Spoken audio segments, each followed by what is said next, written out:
My best friend demanded to wear my deceased mother's jewelry to her wedding, saying, "You owe me for being there for you when she died." When I refused, she threw her bouquet at me, screaming, "You're just a selfish orphan who can't stand seeing someone else happy." I sat frozen as her fiancé pulled me aside and whispered, "If you don't give her the necklace, this wedding might not even happen." I'm Rachel. I'm 31 now, and I live in Fort Collins, Colorado. This happened when I was 28, but I can still remember every word like it just happened. 3 years ago, I lost my mom. She had a stroke in the kitchen while making her morning tea. I found her. She was gone before the ambulance even showed up. She was only 63. No warning. No bouquet. Just gone. My mom was my world. My dad died when I was 11, so it was just us.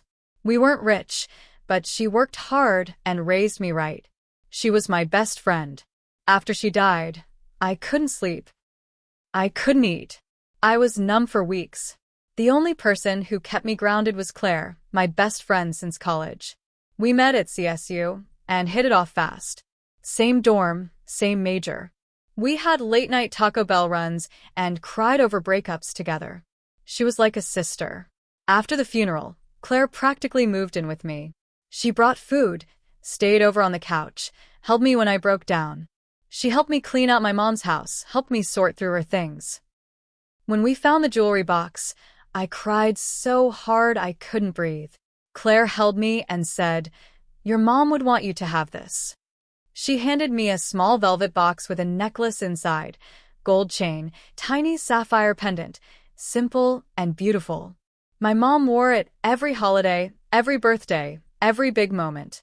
She wore it to my high school graduation and the night we had our last dinner together. That necklace was everything. Fast forward 3 years. Claire was engaged to this guy, Derek. He was a smooth talker, good job, good looks, but fake as hell. He always acted polite, but I saw through him.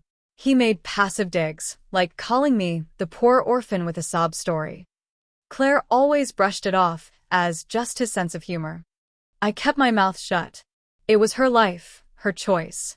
I wasn't going to ruin our friendship over her fiancé. A couple weeks before the wedding, Claire came over with coffee and pastries. She looked serious, but also kind of excited. We sat on my balcony, like we used to, and she said, "I have a huge favor to ask." I smiled. Sure. "What's up?" She leaned forward. "I want to wear your mom's necklace on my wedding day." I blinked. "Wait, what?" She gave me that overly sweet smile she always used when she wanted something. "It would mean a lot. Your mom was like a second mom to me. I was there for you when she passed. I feel like this would make the day even more special. Like she's watching over both of us." I didn't even know what to say at first. I just shook my head. "Claire, I can't." I'm sorry. That necklace it's the only thing I have left of her." Her smile faded fast. "You're serious?" she said. "After everything I did for you?" I nodded. Yes. I'm sorry. Her voice changed. Cold. "Sharp. I let you stay in my apartment. I fed you. I put my life on hold to take care of you. You owe me." "I never asked for that," I said. She stood up, grabbed her purse, and said, "You're unbelievable," and stormed out. I thought maybe she'd cool off. But the next week at the rehearsal, it was clear she hadn't. Her mom glared at me. Her bridesmaids whispered behind my back.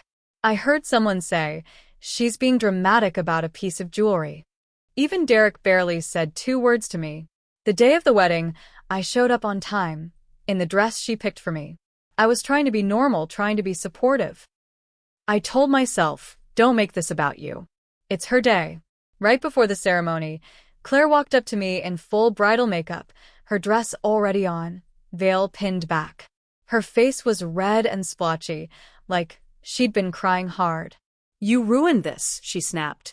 All you had to do was give me the damn necklace. I stayed calm. It's not something I can lend out. I'm sorry. She screamed. You're just a selfish orphan who can't stand someone else being happy. Then she threw her bouquet at my chest and walked off. Everyone stared. It was dead silent in the room. Derek came over, face tight with frustration. He pulled me aside, close enough that no one could hear. "If you don't give her that necklace," he said, "this wedding might not happen." I looked him dead in the eyes. And that's when I realized I'd been too quiet for too long. I didn't answer Derek right away. I just stared at him. His breath smelled like mouthwash and whiskey. He wasn't nervous. He was angry. Not because his bride was melting down, but because I wasn't giving in. "Claire is emotional right now," he said in a low voice, "and honestly, so am I. This day has to go right. Just give her the necklace. You'll get it back." I shook my head slowly. No. "I'm not doing that." His eyes narrowed. "So, you'd rather ruin the wedding?" "She's ruining it herself," I said. "I didn't start this." He leaned in, voice colder. "She told me what you were like after your mom died. She said you were a wreck. She said you used her like a crutch. If you really cared about her, you'd give her one damn necklace." I felt my hands clench into fists. I couldn't believe what I was hearing. "I'm not having this conversation," I said. "If she needs the necklace more than she needs a husband, maybe you shouldn't be getting married." His face changed. Just for a second, I saw the real Derek, this flash of hatred in his eyes.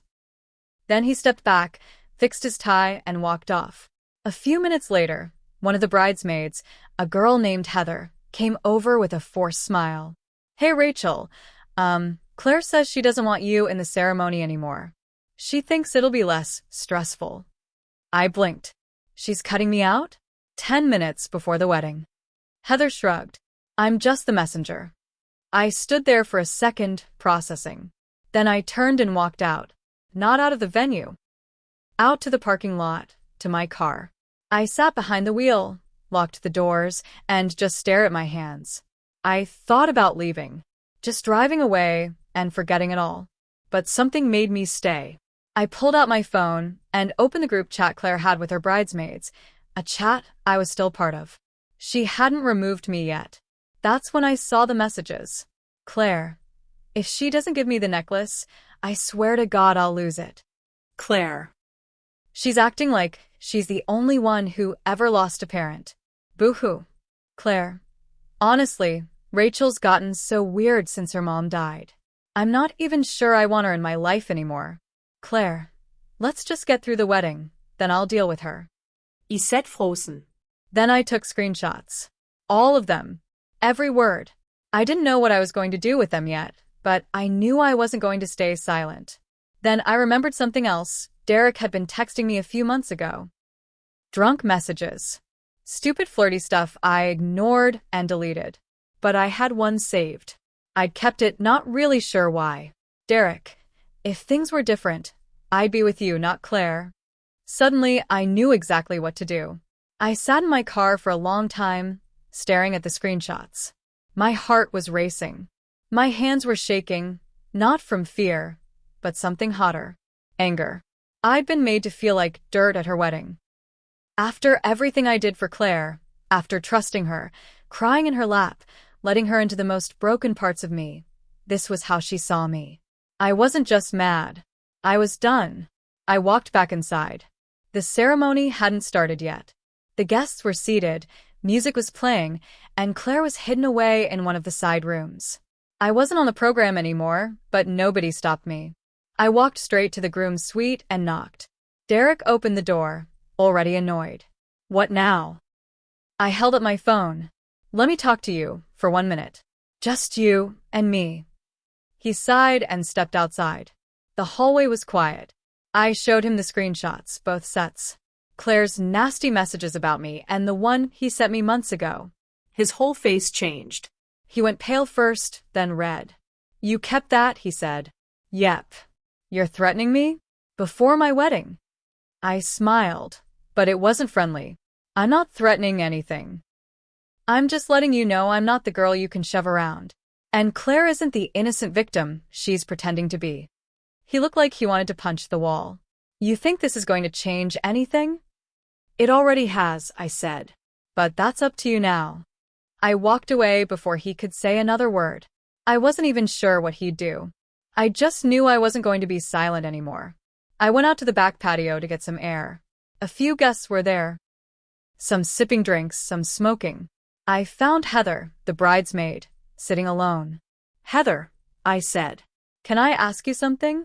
She looked at me, wary. Depends. Why did Claire really ask for that necklace? Be honest.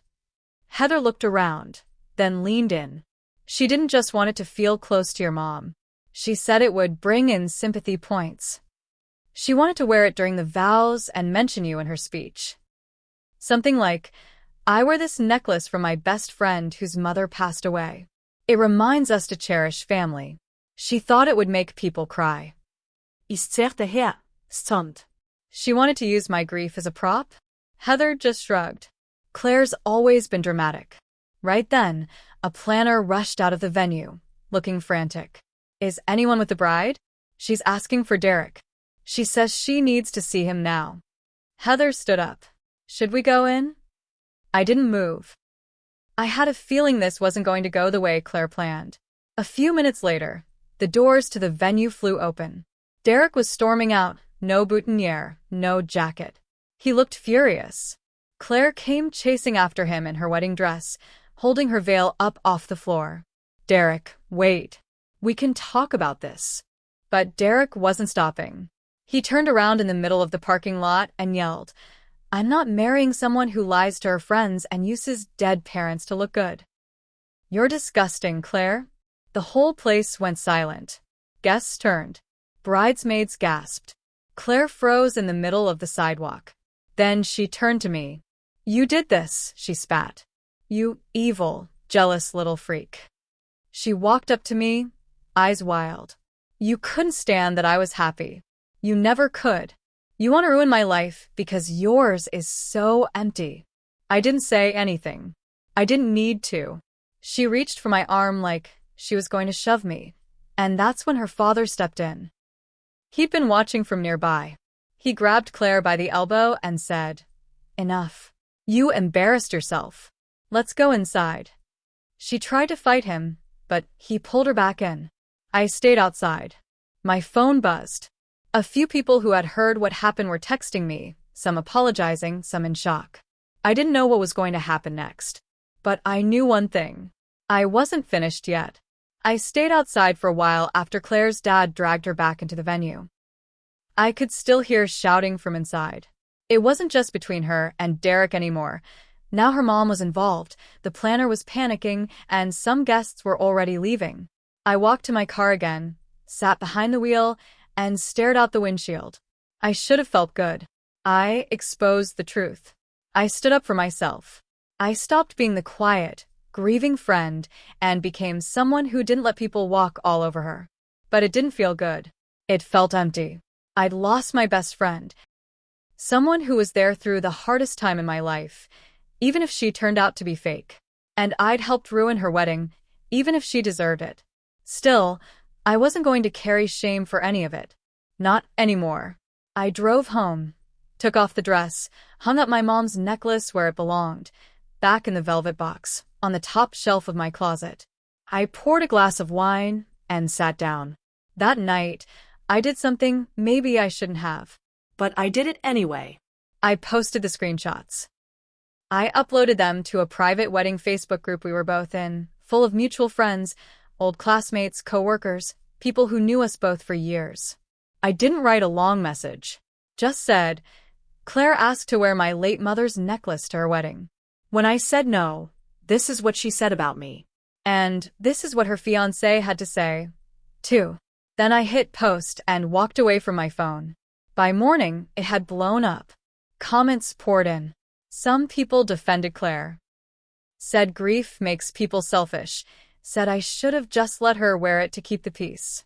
But most people, they saw the truth. Dozens of mutuals unfriended her. Her cousin messaged me privately to apologize. Even one of the groomsmen messaged me, saying, I always thought something was off with her. You were right to say no. Later that week, I found out Derek officially called off the wedding. They never rescheduled. The vendors didn't refund most of the payments. Claire's parents were furious, especially after spending almost $25,000 on the venue. I heard she moved to Denver to start over. We haven't spoken since. And me? I've changed. I learned how to say no, how to stand up, how to protect the few things that truly matter to me, like my mom's necklace. And yeah, maybe I got revenge. Maybe I went too far by posting those screenshots. But I don't regret it. Because when someone tries to steal the one thing that keeps your mother's memory alive, you don't let that go. You fight, even if it means standing alone.